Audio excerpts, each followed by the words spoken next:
আমি এরকম একটা জিনিস বানানোর ট্রাই করতেছি। ওইটাতে আমি ঘাস লাগিয়েছিলাম, যে জয়সিয়া ঘাস মারা গেছে, সো ওইটা উঠায় আর একটা অ্যালোভেরা আছে, এইটা আমি হচ্ছে এই পটের মধ্যে ট্রান্সফার করব। আর দেন পট এটার মধ্যে হচ্ছে এই জিনিসটা লাগাবো। এটা আমি কালেকশন করে নিয়ে আসছি। দেখতে পাচ্ছি আমরা স্টোলন বের হয়েছে আর কি। এটা হচ্ছে মেইনলি স্টোলন, আর উপর দিকটা হচ্ছে শুট তৈরি হয়েছে পাতাগুলো। আর এটা কিন্তু আমাদের দূর্বাঘাস না, এটা হচ্ছে জয়সিয়া। এটা সোজা এইভাবে স্টোলন হিসেবে বের হয়ে আসছে। এটা হচ্ছে ট্রাভেল করে, এই এই মাথাটা হচ্ছে বৃদ্ধি পেতে পেতে ট্রাভেল করবে, আর যেখানে যেখানে মাটি পাবে ওইখান থেকে এখানে রুটিং তৈরি হবে। এখান থেকে এই পয়েন্টগুলো থেকে রুট তৈরি হয়। ঠিক আছে, আমি এটা এখানে ট্রান্সফার করবো, এইটা ট্রান্সফার করবো এখানে। তো আমি এটা এখানে নিয়ে আসছি। এরপরে হচ্ছে এই মাটিগুলো আমি চায়না টেবিলটা মাটি পরে নষ্ট হয়ে যাক, সো পলিথিন বিছিয়ে নিয়েছি। তো ফার্স্ট অফ অল এখানে হচ্ছে আমরা একদম নিচে থেকে শুরু করে প্রয়োজন মতো মাটি দিয়ে দিব। রুটগুলো একটু ক্লামজি। ঠিক আছে, রুট ফ্রি হয়ে গেছে। এখন এটা সিম্পলি জাস্ট বসাই দিব। বসায়া আমি হচ্ছে এর মধ্যে মাটি দিয়ে দিচ্ছি। আমি চাই না এটাকে খুব বেশি জোরে প্রেস করতে, তাহলে মাটিটা কম্প্যাক্ট হয়ে যাবে। মাটি যত জোর জুড়ে থাকবে ততই ভালো, এরেশন আর কি।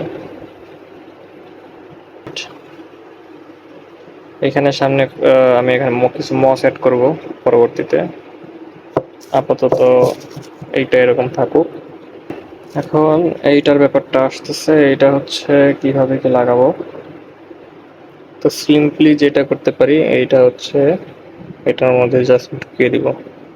ঠিক আছে, আচ্ছা একটা কর্নারে ঢুকাই। সিম্পলি আমি ঢুকাই দিলাম। এরপরে হচ্ছে কি করবো, এটাকে রাউন্ড করব আমি এইভাবে। প্রতিটা পয়েন্ট হচ্ছে আমি মাটিতে চাপা দিব। আমাদের প্লান্টিং শেষ। এবার হচ্ছে আমরা এটাকে পানি দিয়ে দিব। আমি সবগুলো স্টোলনকে মাটি, স্টোলের প্রত্যেকটা পয়েন্টকে মাটি দিয়ে কভার করার চেষ্টা করছি, যেন প্রত্যেকটা পয়েন্ট থেকে রুটিং হয় বা রুট বের হয়। তো আমি বোতল থেকে পানি এই তিনটা কাপে ভরে নিয়েছি, স্পেশাল ওয়াটার হোল্ডিং কাপ। এখান থেকে পানি আমি এখানে ট্রান্সফার করবো আর কি।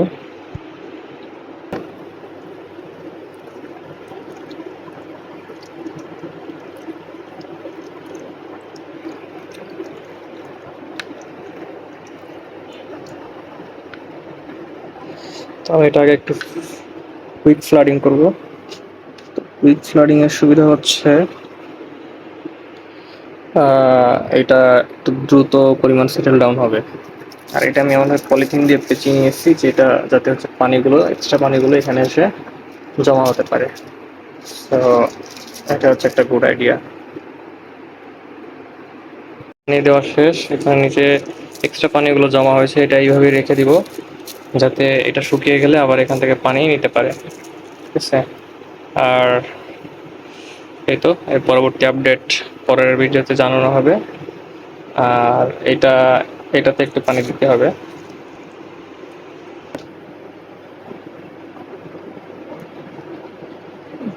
ঠিক আছে, পারফেক্ট।